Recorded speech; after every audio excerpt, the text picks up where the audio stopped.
қандай көркем мөлдіреген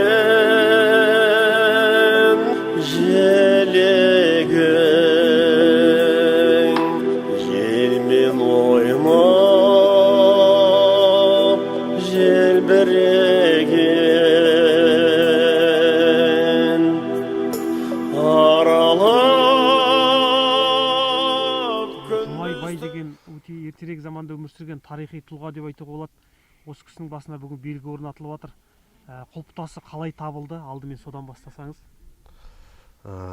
Биылғы жылы осы жаз айында біздер осы жігерленнен бері қарай ата-бабаларымыздың жерленген жерлері Қызылордада тұратын Ғабит деген ағайыным келіп, соның ауылдың өзімнің інілерім бар, бауырларым бар.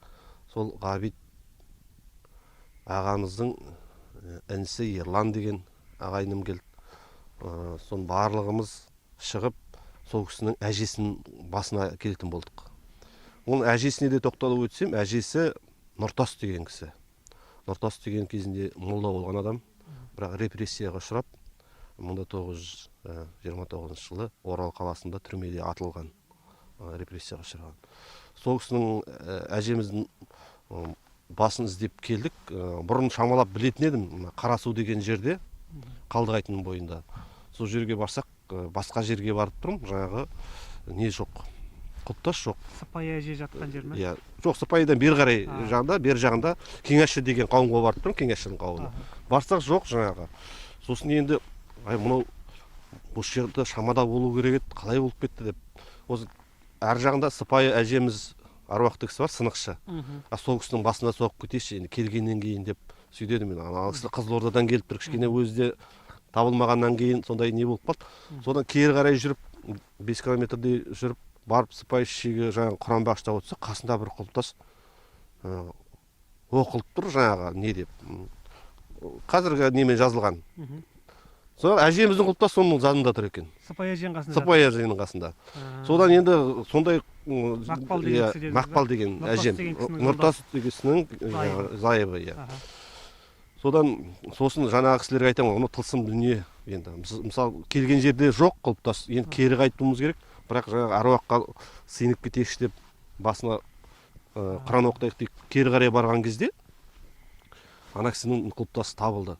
Сосын сол кісілерге айттым, осы Қалдығайтының бойы жігерленнен бері қарай осы біздің аталарымыз, Саралашаның балдары, Түкінің 4 баласы, Базар, Жанақ, Балпан Босай деген 4 ағайынды жігіт осы Қалдығайтының бойын мекен еткен. Бүткіл құлпытастардың барлығы осы Тоғайдың бойында, соларды соғып кетейік әулиелерге деп. Соны жағалап жүрдік. Одан бірнеше құлпытастарды оқылды, оқылмағаны бар. Сосын осы жерден өткелден өтіп, Едіге Ишан, Шымырыл Едіге Ишанның басына бардық.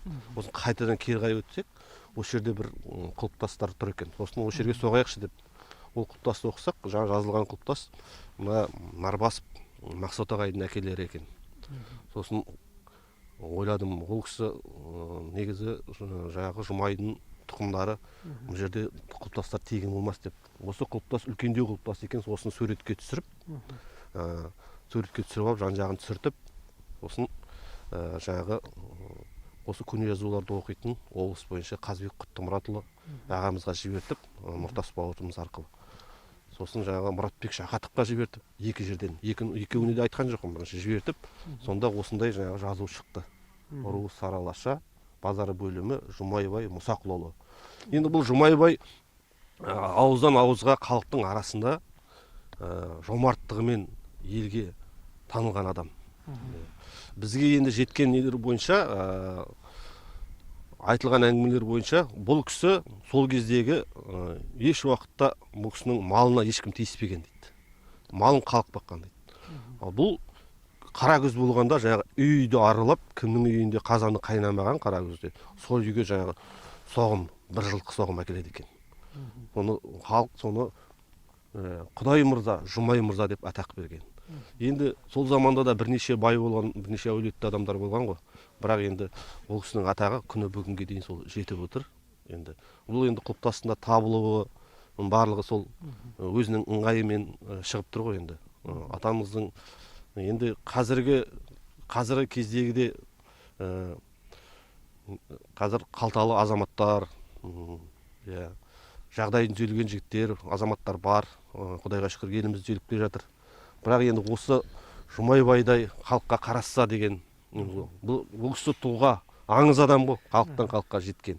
Сондай мақсатта енді біздің мақсатымыз мына құлпытасты оқығанын осы қазіргі әріппен, кириллицамен жаздырып, келген кісі оқысын деп осындай нұсқасын жасатып қойып отырмыз. Тарихты білсін деп. Тарихты білсін деп. Енді осы жерде Мүсірәлі деген қыстақ қасымызда таяу жерде тұр.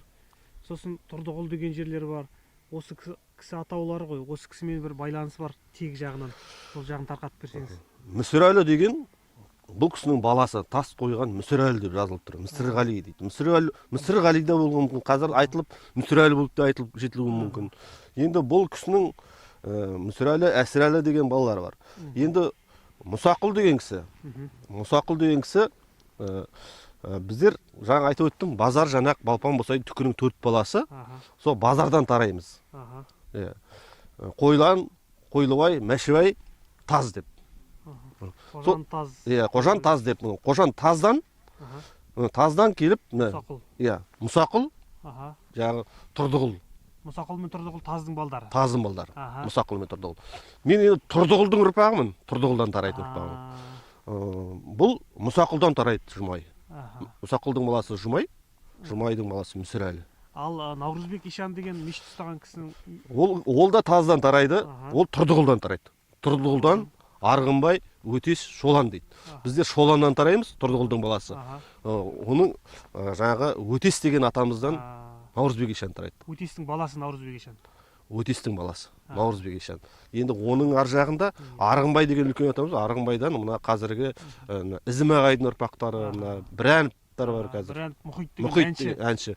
Сол кісінің аталары Арғынбай деген атамыздан тарайды. Енді осы жерден бір 5-6 шақырым болар, Едіге Ишан базардың Мәшібайынан тарайды ғой. Базардың Мәшібайынан тарайды. Енді осы жерде тұрған жеріміз қазір Мүсірәлі, қыстағы Мүсірәлі тоғай дейді. Мүсірәлінің тоғайының қасында мына Қарабас, осының ағайыны, Мүсірәлінің ағайыны, Ахмет тоғайы дейді. Осының іргелес жатқан Қонай тоғайы дейді. Қонай деген Тұрдығұлдың баласы. Тұрдығұлдың. Ал енді бұл кісі Мұсақұлдың баласы. Енді Едіге Шымырұлы Мәшібай. Мұнда ағайындылардың барлығы бір бағытта мекен еткен болып тұр ғой, сол тоғайдың. Енді әжеміз 1986 жылы қайтты, сол кезде айтатын еді. Сіздердің аталарыңыз Қонай тоғайды Қарағасқа тұқымды жылқыларға сатып алған деп. Сол кездегі әлі есімізде 4,5 мың ба жылқы, әлде 450 ма 400 бірдеңе бар айтыр. Енді ол кезде ертек сияқты, бір үйде бір жылқы ғой, ондай жылқы қайдан болсын деп біз сенбейтінбіз. Ал сонда мынандай аумақты сол мекендеген негізі Тұрдығұл жазығында мекендеген ол кісілер. Сол Тұрдығұлда жаңағы Наурызбек Ишан жерленген жер, мешіт ұстаған жері. Наурызбек Ишан Тұрдығұлда жерленген, мешіт ұстаған. Ан жерде басында құлпытас қойылған Наурызбек Ишан деп.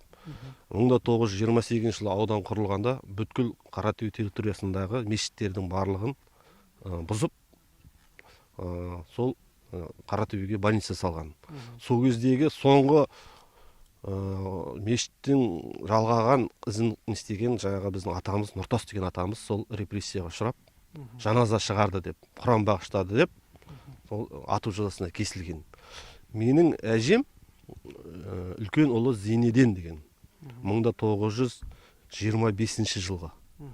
Әкем атамыз 1900 жылғы, әжем 1908 жылғы. Сол жерге келін болып түстім дейді. Мұнда 24 жылдар ғой енді.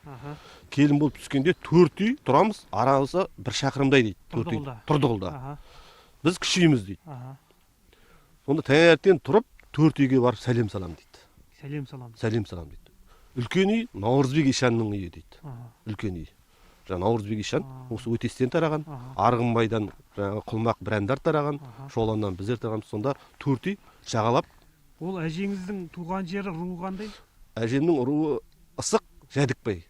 Ар жағында, бір шағалдың ар жағында Әбутәлі деген жері бар. Жусандойдың бетінде. Көркіні сол жерде. Әбутәліден бері қарай келген. Сонда біздің бетте де сәлем салу дәстүрі болған бұл. Сәлем салу дәстүрі болған. Соны қазір құдайға шүкір осының барлығын айтып, қазір енді өзімнің осы үш атадан тараған келіндерім өзіме қазір сәлем салып жүр. Дәстүрді жалғастырып сәлем салып. Бәрекелді. Жақсы, рахмет. Біраз